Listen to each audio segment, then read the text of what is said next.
एक गांव में एक किसान अपनी पत्नी के साथ रहता था। एक दिन वह किसान अपने खेतों की तरफ जा रहा था। तभी उसे एक गड्ढे में से आवाज आती है। अरे ये कैसी आवाज है? लगता है कोई कुत्ते का बच्चा है जो मुसीबत में है। मुझे इसे बचाना होगा, नहीं तो ये मर जाएगा। फिर वह गड्ढे में झांक कर देखता है तो उसे वहाँ एक छोटा सा कुत्ते का बच्चा दिखाई देता है। वह उसे देखकर दंग रह जाता है।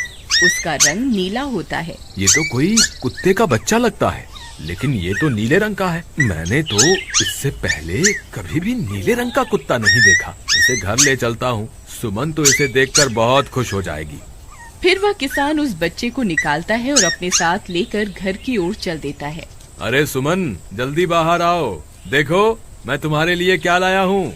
तभी उसकी पत्नी बाहर आती है और कुत्ते के बच्चे को किसान के हाथ में देखकर चौंक जाती है। हाय, कितना प्यारा है! ये तो नीले रंग का है। अजी, ये आपको कहाँ से मिला? क्या मैं इसे अपने साथ रख सकती हूँ? मुझे बचपन से एक कुत्ते के बच्चे को पालने का बहुत शौक था। हाँ हाँ, क्यों नहीं, मैं इसे तुम्हारे लिए ही तो लाया हूँ। लेकिन ये आपको मिला कहाँ से? मैं खेत की तरफ जा रहा था, तभी अचानक गड्ढे से इसके रोने की आवाज आई।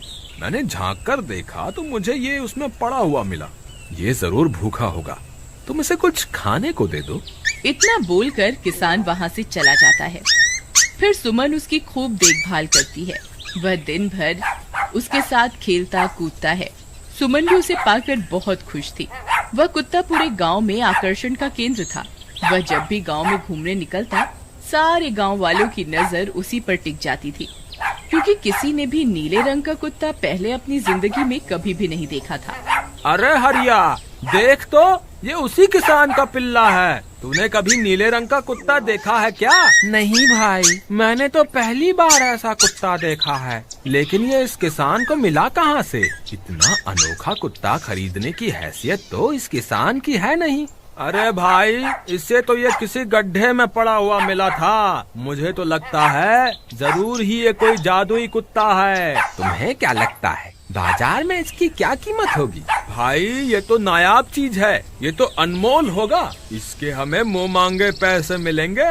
भाई, हर नायाब चीज पर तो सिर्फ हमारा ही अधिकार है। देर किस बात की, आज रात को ही इसे किसान के घर से चुरा लेंगे। रात होने पर किसान और उसकी पत्नी घर में सो रहे होते हैं।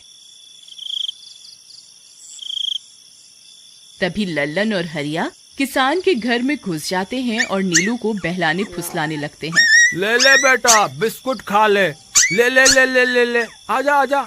वह झट से उसे बोरे में कैद कर लेते हैं और वहाँ से 9-2-11 हो जाते हैं और भागकर अपने घर आ जाते हैं।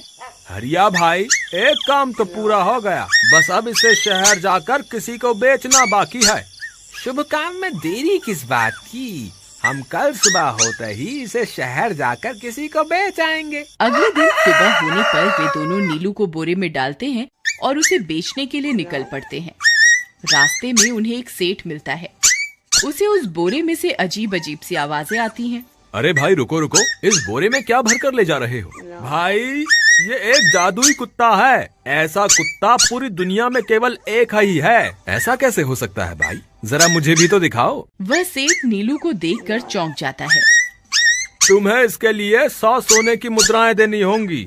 ठीक है, मुझे मंजूर है। लो, ये लो तुम्हारी 100 मुद्राएं।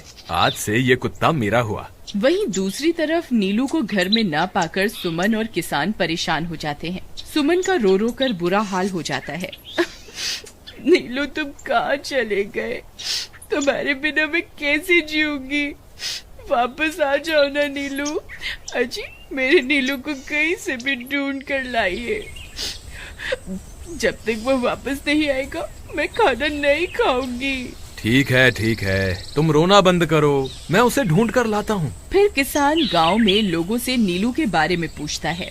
अरे भाई, मैंने तुम्हारे कुत्ते को देखा था। वो लल्लन और हरिया तुम्हारे घर से बोरे में किसी को भरकर ले जा रहे थे। वो अवश्य ही तुम्हारा कुत्ता होगा। फिर किसान भागता हुआ लल्लन के घर जाता है। लल्लन, मुझे पता चल गया है, तुम्ही ने मेरे नीलू को चुराया है। उसे अभी के अभी वापस लौटा दो, नहीं तो मुखिया से कहकर तुम्हें कड़ी से कड़ी सजा दिलवाऊंगा। अरे हरिया भाई, इसे कैसे पता चल गया? मुझे लगता है किसी ने हमें उसे चुराते हुए देख लिया होगा। मुझे अभी के अभी मेरा कुत्ता वापस करो, नहीं तो अच्छा नहीं होगा। भाई तुम्हारे कुत्ते को तो हमने 100 मुद्राओं में बेच दिया, अब तुम चाहो तो सारी मुद्राएं रख लो और हमें छोड़ दो। नहीं नहीं